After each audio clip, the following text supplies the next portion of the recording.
नमस्कार दोस्तों। हमने हमेशा सुना था कि चाइना और रशिया बड़े ही करीबी दोस्त हैं। रशिया तो यहाँ तक कि RIC की बात बोल रहा है कि रशिया, इंडिया और चाइना तीनों मिलकर पूरे वर्ल्ड के ऑर्डर को चेंज कर सकते हैं। यानी कि सबको भारत चाहिए, क्वाड में भी चाहिए, RIC भी चाहिए। और आपको मालूम है कि G7 में तो मोदी जी के बिना लगता है कि मीटिंग्स आजकल होती नहीं है। लेकिन शौक क्या है? सबसे बड़ा शौक ये लगा कि चाइना ने क्लेम कर लिया कि भाई ये रशिया का जो इतना बड़ा पार्ट है वो चाइना को बिलोंग करता है। एशियंट उन्होंने एक मैप निकाल दिया है। यानी कि अब चाइना की जो नज़रें सबके ऊपर थी अब रशिया के ऊपर भी पड़ गई हैं। जो रेड एरिया आपको रेड पे दिखता है, आप देख लीजिए, वो उन्होंने बोल दिया कि ये मेरा एरिया है। और जो ब्लू में है ये एशियन टाइम्स में मेरे पास होता था। यानी कि भारत भी बोलेगा ये पूरा इजराइल से लेकर सिंगापुर तक सारा एरिया हमारा ही था, तो हम भी क्लेम करने लग जाएं क्या? अब ये जो कंट्रोवर्शियली चाइना ने क्लेम कर लिया रशियन टेरिटरी को, फिर पार्ट ऑफ साइबेरिया, लेकिन मोस्ट इंपॉर्टेंटली व्लादिवोस्तोक, ये वो एरिया जिसके ऊपर मैंने डिटेल में वीडियो बनाया था कि ये एरिया वहाँ पर मोदी जी ऑलरेडी ले चुके हैं। व्लादिवोस्तोक का हमारे ट्रेड रूट्स खुल रहे हैं। चाइना ने क्लेम कर लिया भारत को दे रहे हो, ये तो मुझे बिलोंग करता है। अब रशिया की तरफ से भी एक रिपोर्ट आ गई। अब ये सारे मुद्दों के ऊपर बात करेंगे संजीव जी के साथ। संजीव जी मुझे हमेशा बोलते हैं कि यार तुम ओपनिंग कमेंट में सब कुछ बोल देते हो, मुझे उसके बाद बोलने के लिए कुछ बचता ही नहीं। तो मैं कहा यार अब मैं और नहीं बोलूँगा। संजीव जी जय सिया राम। जय सिया राम। सर ये रशिया और चाइना दोनों अंडरवियर फ्रेंड्स, सारी दुनिया को आंखें दिखाने वाले। यूक्रेन के वॉर में भी हमने देखा कि चाइना रशिया के साथ खड़ा हुआ, लेकिन अब जब वो युद्ध अंतिम चरण की सीमा पे पहुंच चुका है, चाइना ने अपने रंग दिखाने शुरू कर दिए। कोई ऐसा सगा नहीं जिसको ठगा नहीं। अब रशिया को बोल दिया तेरी आधी कंट्री तो मुझे बिलोंग करती है। मुझे लगता है अगले हफ्ते से इन्होंने हफ्ता मांगना शुरू कर देना। ये क्या हो रहा है चाइना को? की बड़ी हैरानी वाली बात है कि जो दो सबसे स्ट्रॉन्ग कंट्रीज मिलिट्री वाइज भी और इकोनॉमिक वाइज भी, और दबदबा देखा जाए दुनिया के अंदर में, वो दोनों मिलके जब यूक्रेन के युद्ध के बाद से जब इकट्ठी हुई हैं वेस्टर्न लॉबीज के अंगेज में, अमेरिकन डीप स्टेट के अंगेज में, तब से अब तक उन्होंने इन लोगों की नाक में दम कर रखे हैं। और एक ऐसी न्यूज़ बाहर आई है जिसने पूरी दुनिया के अंदर खलबली सी मचा दी है। और उसके अंदर ये रिपोर्ट निकल के आई है कि चाइना जो है वो रशिया का बहुत बड़ा एरिया क्लेम करता है कि उसकी वो खुद की टेरिटरी है। और ये हम ये बात मानते हैं कि चाइना इस चीज को आज तक नहीं भूला है कि 19वीं सदी के अंदर जो उसने उसको बहुत सारा अपना जो जमीन थी वो रशिया को देनी पड़ गई थी, क्योंकि उस वक्त जो युद्ध जो चाइना और रशिया के बीच में हुआ था वो रशिया जीत गया था। काफी साल तक युद्ध चला था, वो उसके बावजूद जीत गया था। मगर चाइना उस चीज को आज तक नहीं भूला। और 2023 का एक मैप ऐसा जो आप स्क्रीन पे दिखा रहे हो, जिसको वो एंशिएंट चाइनीज टेरिटरी मान के चलता है चाइना, वो इस वक्त पूरी दुनिया के सामने उजागर हो गया है। तो ये न्यूज बाहर आई कैसे, ये क्यों आई बाहर? इसके पीछे ना एक बहुत बड़ी मतलब जब छानबीन करी तो ये चीजें सामने आई कि एक साइबर क्रिमिनल ग्रुप है जिसका नाम एरीज लीक्स है। जैसे विकीलीक्स काम करता था उसी तरीके से ये एरीज लीक भी काम करता है। और ये दुनिया भर में क्या करता है कि बेसिकली अपने सोर्सेज के जरिए, अपने खुफिया तंत्र के जरिए, पैसे के जरिए, डर के जरिए, मतलब जो भी इसको तरीका मिल जाए उसके जरिए ये इनसाइड इंफॉर्मेशन निकालता है गवर्नमेंट फाइल्स के अंदर से। तो ये इनसाइड इंफॉर्मेशन भी उन्होंने निकाली है, उसको हैक करी है और उसको सीधा ये डॉक्यूमेंट जो है टेलीग्राम पे पोस्ट कर दिया। जैसे ही टेलीग्राम पे डॉक्यूमेंट आया तो न्यूयॉर्क टाइम्स ने इस आर्टिकल को पिकअप करा वहां से, और उन्होंने इसको दुनिया की 6 ऐसी इंटेलिजेंस एजेंसीज का शेयर करा जो कि वेस्टर्न लॉबी के लिए काम करती हैं। तो उन 6 की 6 एजेंसीज ने ये कहा कि हाँ ये न्यूज जो है ये पूरी तरह ऑथेंटिकेटेड है, और ये न्यूज लगभग 2023-2024 में ही इसको रूपरेखा दी गई है चाइना द्वारा। और बट कई लोग इसको यकीन नहीं कर पा रहे। वो कह रहे कि नहीं जी ऐसा नहीं हो सकता, ये हो सकता है कि वेस्टर्न लॉबी का एक प्लॉय हो जिसकी वजह से वो चाइना और रशिया का जो आपस में पैक्ट है, अपना दोस्ती का पैक्ट है या अपनी ऑल टाइम एक दूसरे का खड़े रहने का पैक्ट है, उसके अंदर दरार पैदा करने की कोशिश करी जा रही है दोनों के दिमाग में भ्रम डाल के। तो रशिया को दिखाने की कोशिश कर रहे हैं कि भैया ऐसा आपकी तो चाइना अंदर अंदर खेल खेल रहा है और आप हो कि रशिया चाइना की सपोर्ट ले रहे हो। तो मगर अभी तक इस बारे में दोनों रशिया और चाइना चुप रहे हैं, वो मतलब कुछ बोल नहीं रहे हैं। चाइना ने सिर्फ इतना ही बोला है कि वो रशिया और चाइना के बीच में किसी थर्ड पार्टी को नहीं एक्सेप्ट करते हैं, तो जो भी बात करेंगे वो आपस में ही करेंगे। तो रशिया अभी तक चुप है, मगर अंदर खबर कुछ ऐसी मिली है कि रशिया की जो खुफिया तंत्र है उसने already Chinese social media platform पर, वीचैट पर और भी कई जगह पे चाइना के बारे में कुछ थोड़ी बहुत छानबीन शुरू कर दी है।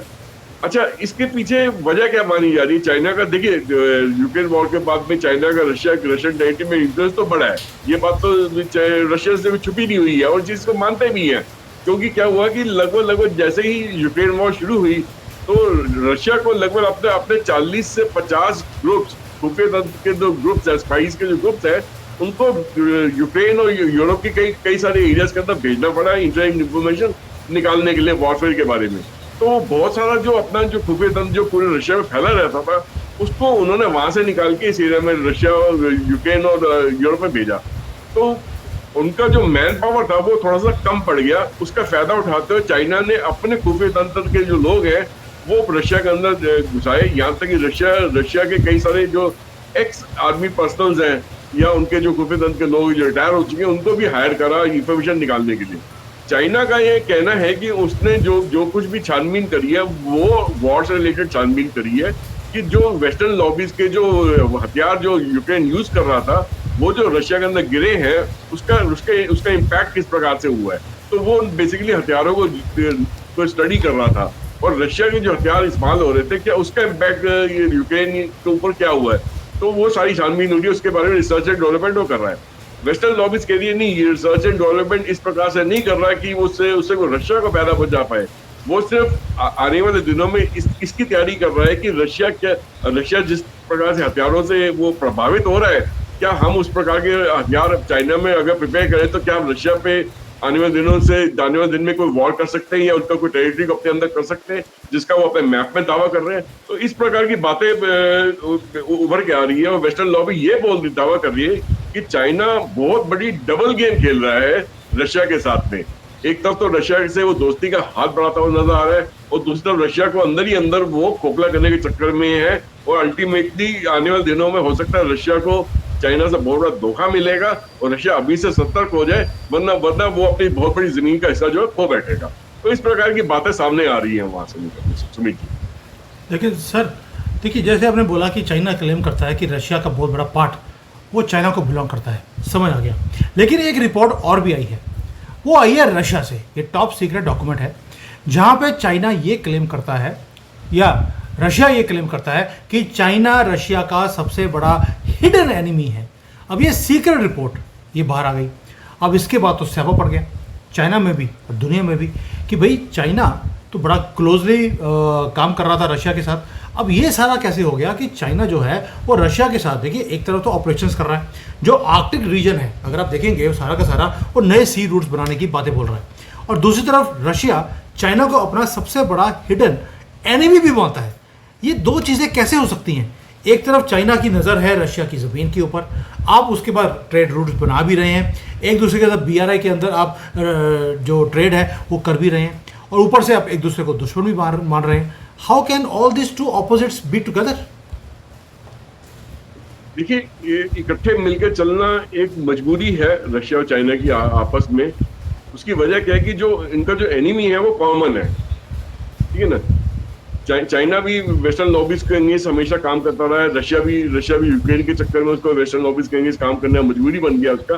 तो ये लोग बेसिकली एक दूसरे को सपोर्ट इसलिए कर पा रहे हैं क्योंकि देखिए, अमेरिका ने कई सारी कंट्रीज के ऊपर ऑयल एम्बार्गो लगा रखा है, सैंक्शन लगा रखा है। जिस भी कंट्री से चाइना ज्यादा ऑयल इंपोर्ट करने की कोशिश करती है तो फिर वो ऑयल के रेट को ऊपर नीचे करते हैं जिससे वो महंगा रेट में ऑयल बिके।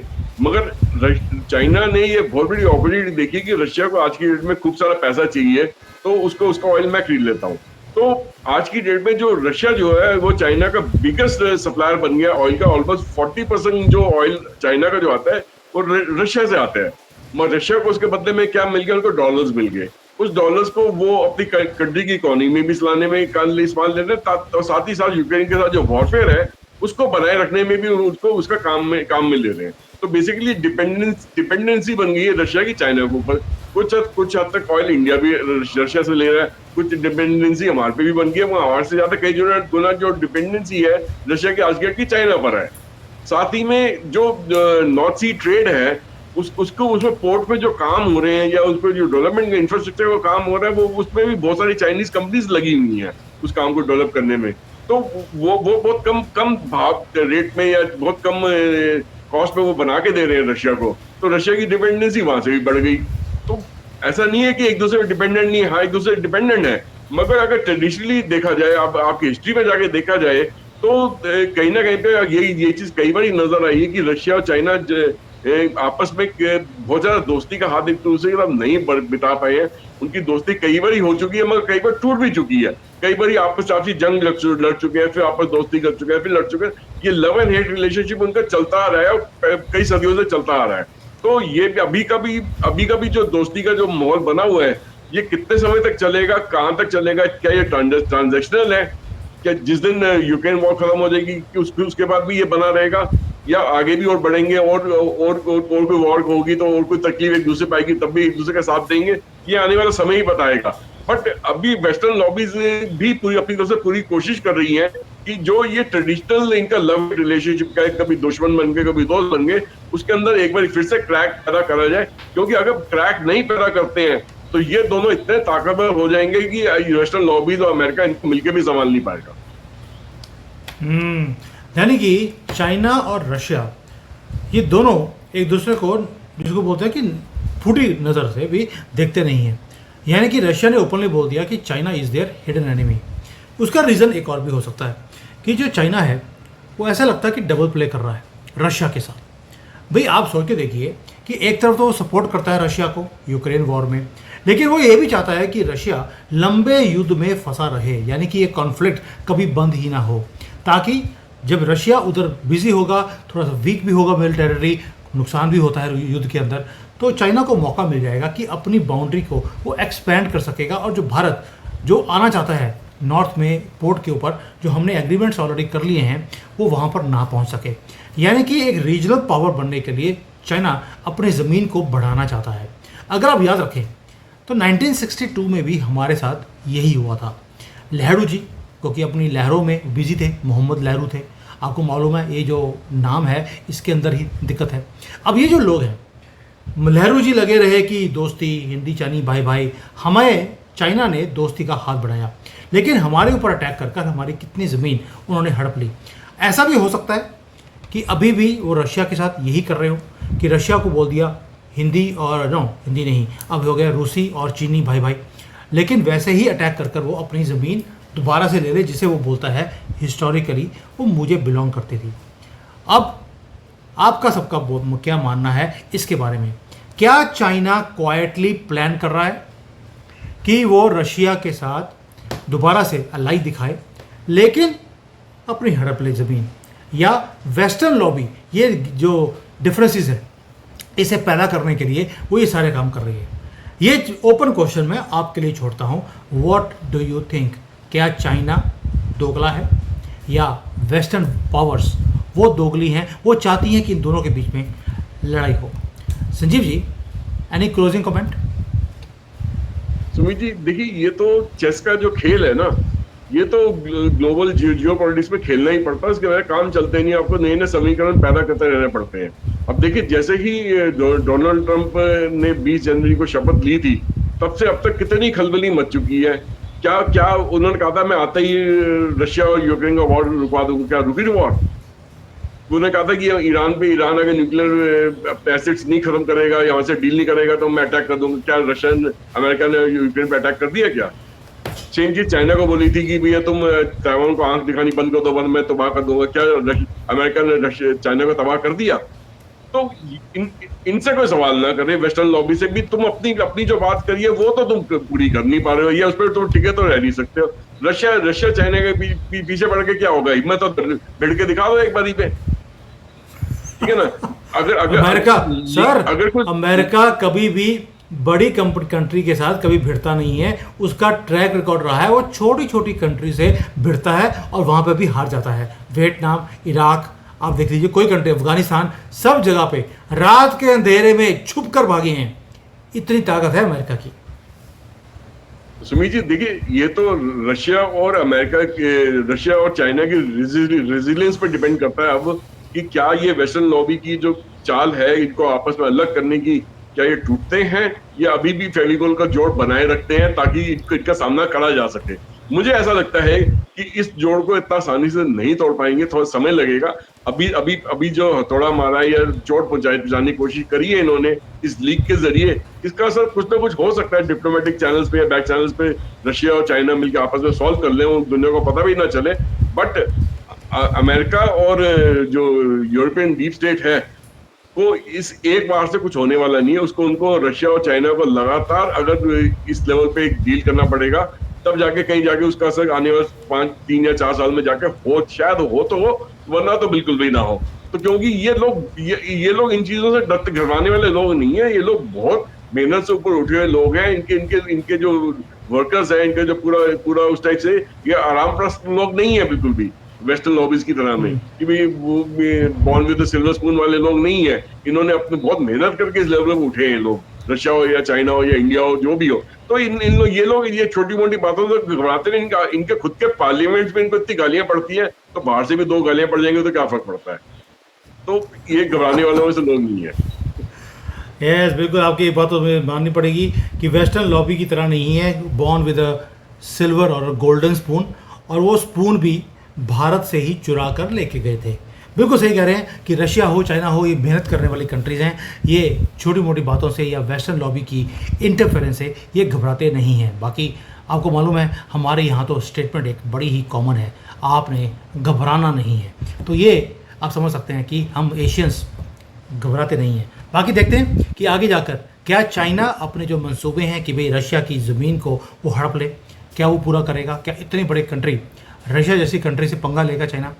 और इतना क्या उसके पास मिलिट्री क्लाउट है कि वो रशिया जैसी मिलिट्री पावर के साथ पंगा ले सकता है? अपने एक 19th सेंचुरी वाला जो पुराना कोई सेल्फ स्टाइल्ड कोई मैप है उसको पूरा करने के लिए, जबकि उस ज़मीन में कुछ ज़्यादा उगता नहीं है। मैं उस एरिया में जाकर देख कर आया हूँ, बड़ी बंजर ज़मीन है, बहुत ज़्यादा कोल्ड एरिया है। सर्दियों में तो -50 होता है, गर्म पानी भी अगर फेंक देंगे तो वो हवा में उड़ जाता है। तो बट चाइना है, उसको तो सिर्फ ज़मीन से प्यार है। मुझे लगता है कि चाइना में कहीं, मुझे लगता है किसी ना किसी एक ऐसा आदमी है भारत का जिसका अंश वहाँ पे बैठा हुआ है, जिसको हम बोलते हैं इंटरनेशनल जीजा जी, जिनको ज़मीन से बड़ा प्यार है। जहाँ जाते हैं बस ज़मीन को हड़प लेते हैं। मुझे लगता है कि इनकी फैमिली का कोई मुनिंदा, कोई परिंदा, कोई रहा है चाइना में, वहाँ पर भी वो बस ज़मीनों को हड़पने पे लगे रहते हैं। सर, मैं जब भी कोई क्लोजिंग कमेंट करता हूँ सबको कोई ना कोई पॉइंट याद आता ज़रूर है। हाँ जी सर, बताइए। सर, मुझे ऐसा लग रहा है सुमित जी कि पुतिन और शी जिनपिंग आपस में फोन कॉल करके एक दूसरे से हंस रहे होंगे। तो पुतिन ने कहा होगा यार एक काम करते हैं, मैप खेलते हैं थोड़ा टाइम के लिए, ये हफ्ता 10 दिन ये न्यूज चलने थे, उसके बाद मैं एक मैप निकालूंगा जिसमें मैं चाइना का कुछ एरिया अपने में दिखा दूंगा, फिर कोई कंट्रोवर्सी पैदा होगी। तो मैप खेलते हैं 2-4 बारी, फिर तू एक मैप निकाल दे, फिर मैं एक मैप निकालता हूँ, तो मैप खेलते हैं कुछ दिनों के लिए। यस, कोई बड़ी बात नहीं है। कम्युनिस्ट कंट्रीज के अंदर नैरेटिव को कैसे क्रिएट किया जाता है वो आप इनसे सीखना पड़ेगा आपको। They are masters of deception. But let's see what happens. ये जो न्यूज़ आई है, this has now come out and let's see where it goes. Geopolitical shock है and let's talk about it. Thank you sir, thank you. जय हिंद, वंदे मातरम। वंदे मातरम।